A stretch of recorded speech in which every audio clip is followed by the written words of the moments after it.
Good morning, everyone, and thank you for joining us. I'm Altaf Stationwala, President and CEO of Unity Health Toronto. It's my pleasure to welcome you to St. Joseph's Health Centre, a site of Unity Health Toronto, for this morning's announcement. Before we get started, I want to begin with a land acknowledgement and some special welcomes. Unity Health Toronto acknowledges that the land on which we live, work, and operate on, Toronto, is part of the Dish with One Spoon Covenant territory, and is the traditional and ancestral lands of many nations, including the Mississaugas of the Credit, the Anishinaabe, the Haudenosaunee, the Chippewa, and the Wendat nations. It is a land that is part of Treaty 13 signed with the Mississaugas of the Credit in 1787, also known as the Toronto Purchase, which was revisited in 1805 and in 2010. It is still home to many First Nations, Inuit, and Métis peoples. By acknowledging the land, we acknowledge the treaty responsibilities in sharing this land and to the Indigenous people who have been the traditional caretakers of this land since time immemorial. I want to start off by extending a special welcome to our government partners, the Honourable Sylvia Jones, Deputy Premier and Minister of Health, the Honourable Peter Bethlenfalvy, Minister of Finance, and the Honourable Raymond, Minister of Seniors and Accessibility. It's a pleasure to have you here with us this morning. Unity Health Toronto is proud to work alongside the Ministry of Health and partners across Ontario to provide compassionate, high-quality care to patients at every stage of their healthcare journey. For many patients, having the right home care supports in place is essential to feeling safe and confident when they leave the hospital. Patients who receive these supports tend to have a smoother discharge experience and a steadier recovery at home. We are grateful for the home care services available to the residents of Ontario, which help ensure patients are well supported once they return home. Many of our teams collaborate closely with home care providers to support patients in the community. Today's announcement will strengthen these services and continue improving the discharge experience for all Ontarians. We look forward to continuing to work with our ministry partners to keep Ontarians safe, healthy, and independent. I would now like to welcome Minister Sylvia Jones to the podium.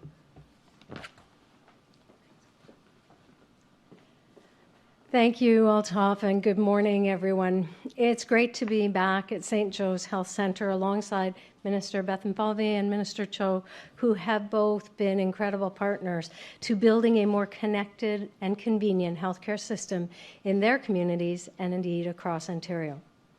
On behalf of Premier Ford and our entire government, I want to extend my sincere thank you to Altaf Stationwala and the entire team at St. Joseph's for hosting us again today, and for your unwavering commitment to delivering exceptional care to people and families across Ontario. Under the leadership of Premier Ford, our government has been making record investments to protect Ontario's healthcare system and transform frontline healthcare in every corner of our province. We are taking bold and innovative action to make it faster and easier for people and their families to connect to the care they need when and where they need it at every stage of their life. Through our government's historic investments, we are connecting everyone in Ontario to publicly funded primary care by 2029, creating record growth, our healthcare workforce, investing nearly $60 billion to get shovels in the ground on more than 50 hospital projects, and expanding access to more convenient care right at home. Thanks to Minister Bethlenfalvy's steadfast work through the Fall Economic Statement, our government's investments will help shape the future of home care in Ontario, allowing even more people to receive convenient, high-quality care in the comfort of their own homes, surrounded by their loved ones. By expanding home care services across Ontario, we are supporting patient independence and recovery, while easing pressures on hospitals and freeing up beds for those who need them most. Since 2022, our government has invested a historic $4.6 billion to improve access to home care, and the results have been noticeable.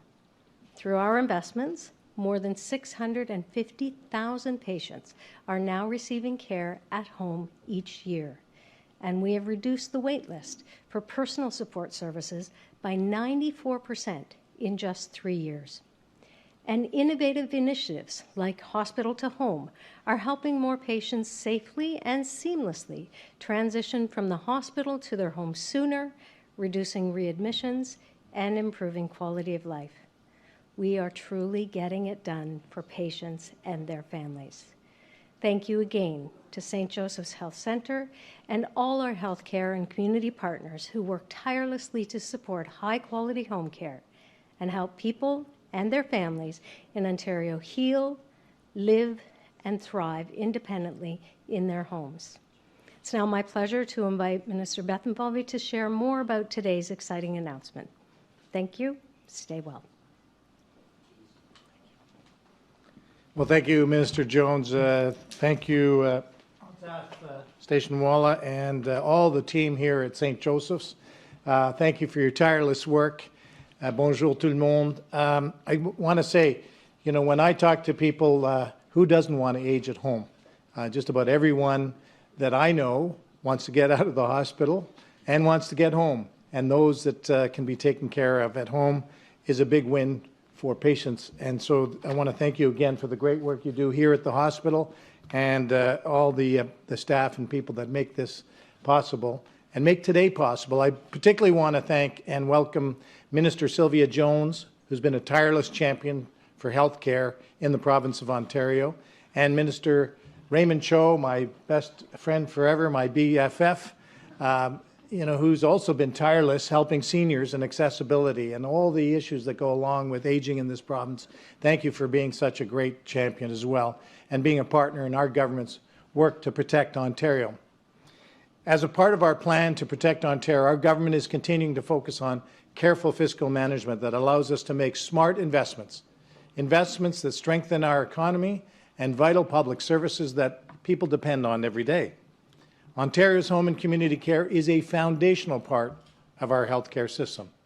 Each year, Ontario's home and community care system supports 650,000 people, helping them live independently and receive the care they need where they're most comfortable, as I said before, at home.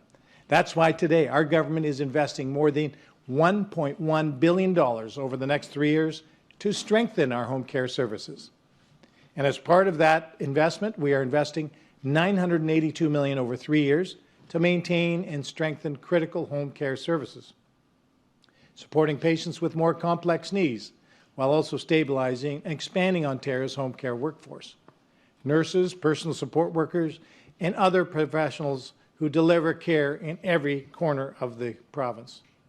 This investment also includes more than $170 million to enhance and expand the Hospital to Home program, funding that will help to develop at least 18 new sites and expand the 23 existing sites to help more patients transition safely from hospital to home.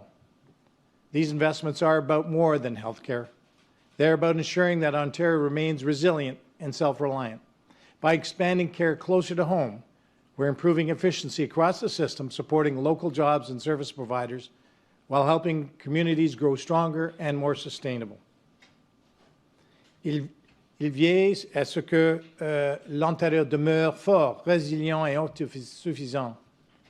En offrant des soins plus près du domicile, nous améliorons l'efficacité dans l'ensemble du système et nous soutenons les emplois et les fournisseurs de services locaux tout en aidant les collectivités à devenir plus fortes et plus viables.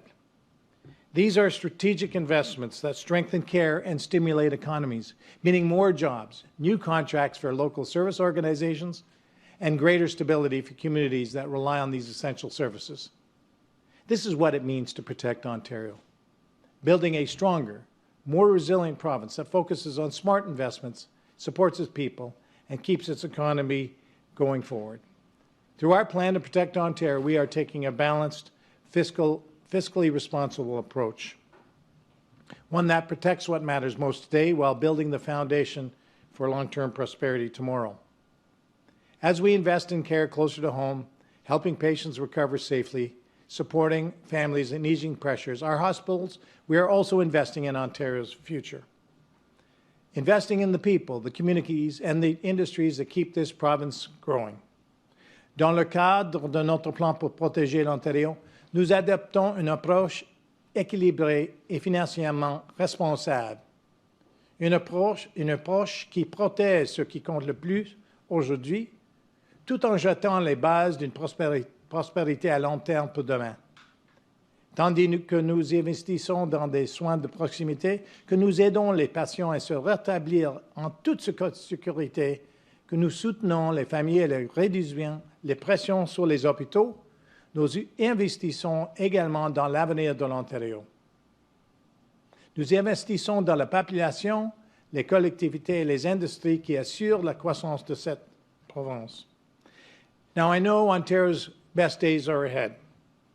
Because of our fiscally responsible management, we've been able to increase spending in our healthcare system by over 50% since 2018 to the healthcare sector.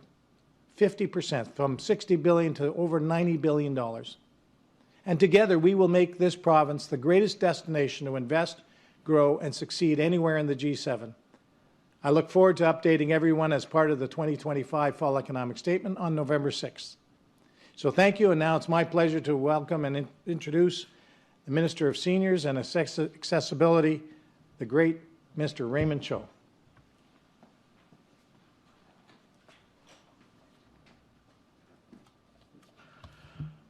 Thank you, Minister Bethlenfalvy. Good morning. I'm Raymond Cho, Ontario Minister for Seniors and Accessibility. It's an honor to join each of you today, including Deputy Premier Sylvia Jones and Minister of Finance Peter Bethlenfalvy. Under the leadership of Premier Ford, they are two of my favorite ministers. Why do I say that? Because they are working so hard for seniors all across Ontario. And any minister who's working hard for a senior is my favorite minister. Our seniors deserve to live with dignity and respect. Our seniors have given and continue to give their time, energy, wisdom to build our province. Today's announcement is another important way that our government is empowering seniors to live in our communities as long as they wish. The expansion of home care helps provide our seniors our independence. It empowers them with choice. It remembers that they are first and foremost people who deserve respect. I want to thank Minister Jones and Minister Bethlenfalvy for their steadfast leadership.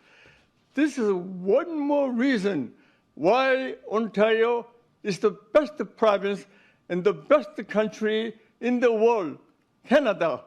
Thank you. We will now take reporter questions. Please identify yourself by name and outlet. And as a reminder, it's one question and one follow-up. Hi there. I have a couple questions for Minister Bethlenfalvy. It's Lorenda Redekop with CBC News. Ads fall under your ministry. With that government ad that has led to headlines around the world, did you keep the federal government in the loop before going ahead with that ad? Oh, sure. There's lots of conversations between the Prime Minister and Premier Ford. They have a great relationship. As you heard last Thursday, the Premier reiterated that Premier Ford has 100% confidence in Prime Minister Carney. We're in this together. The ads were factually accurate, and of course we're best friends and allies and neighbors, and so the best thing that we can get, we need to get a deal, but we need to get a good deal, and the collaboration between the Prime Minister and the Premier will continue. Okay, so before the ads went out, the feds were fully in the loop what that ad was about. Well, I'd have to, that's my understanding, but you'll have to ask Premier Ford or Prime Minister Carney that question. Thank you. And a follow-up, you're the money man, Skills Development Fund. The opposition parties have been asking questions about that. It was every day last week in question period. I'm guessing that will continue today. Lots of question marks about that $2.5 billion fund. It seems the opposition, they're okay with the money, but they want there not to be this conflict of interest or appearance of a conflict. So are you uncomfortable with this fund? Are there guardrails or changes that you would like to see in how that money goes out? I'm completely comfortable with this fund. It has helped literally hundreds of thousands of people, 700,000 on our way to retraining, reskilling 1 million people for the jobs that we need them to do in this economy. We need to power our economy. 100,000 jobs were filled because of this program. So I think it's a great program. We need it now more than ever, given the economic challenges we face. So it has the full support of our government. Hey, Minister, Barbara with QP Briefing. I just want to ask actually about the announcement today. It seems that what you announced for home care was already announced back in 2022. So what exactly is new about this announcement? I'll let the Deputy Premier and the Minister of Health expand on the question. But look, we've been investing in home care. What you're referring to is the first phase of our investment in home care. We're transforming our healthcare system to move people in the right place for the right care at the right time. I'm a big believer and champion for home care. As I said in my remarks, I haven't met anyone who doesn't want to age at home. And if we can provide more of the supports at home, be they personal support workers, medical, the facilities, etc., those are critical to people aging at home. And that includes our hospitals where my father, who was in this hospital not too long ago, he preferred to be at home rather than sitting in a bed here. And the hospital would have loved to get him out. So the more supports that we can provide to let people age and get medical care in the place that is best suited for them, I'm a big supporter of, have been since day one. I'll let the Deputy Premier answer the other part of the question. Yes, as Minister Bethlenfalvy referenced, this is an additional expansion. We have seen really high success with, for example, a program called Hospital to Home.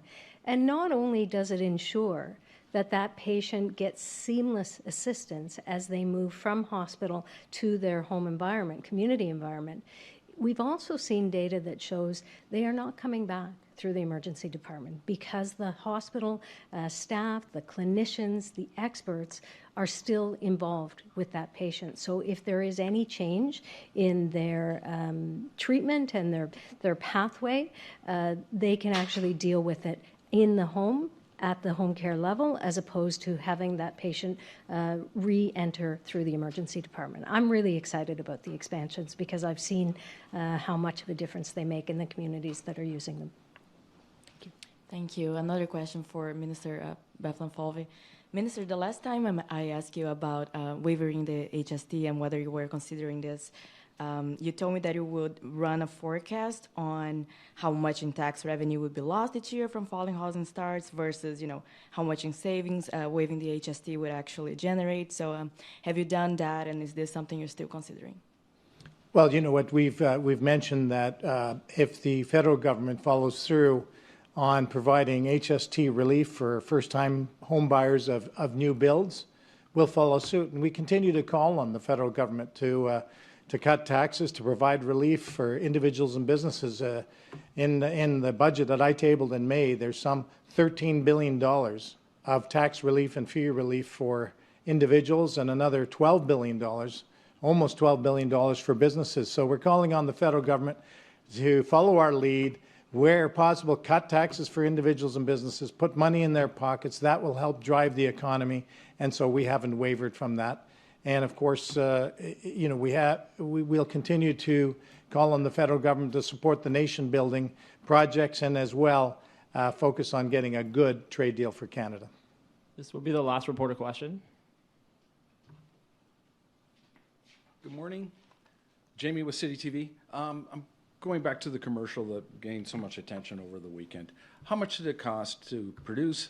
How much was it budgeted for? And how much is, since it's been paused, how much have we spent and how much is still yet to be spent? Well, I don't have those numbers at my fingertips, and of course, all of that comes out in the public accounts once we finalize all the numbers. But I will say this, that, we indicated $75 million. Obviously, we paused the campaign, advertising campaign as of today, but we'll do an accounting of the exact numbers. I don't want to burn up a follow-up, but one of my questions on a follow-up, but was it money well spent? I think it was money extremely well spent. It achieved its objective of increasing the narrative and the awareness that a trade war hurts both countries, that it's in the interests of both countries to get a deal, to get a good deal that's sustainable, that supports workers. We're always going to support workers and our businesses here in Ontario. We're stronger together, and I think the ads achieved that objective. Thank you, Minister. And I have one question to the Minister of Health. I got to frame up my camera. Hang on. It's because I'm shorter than Peter, isn't it? Thank you.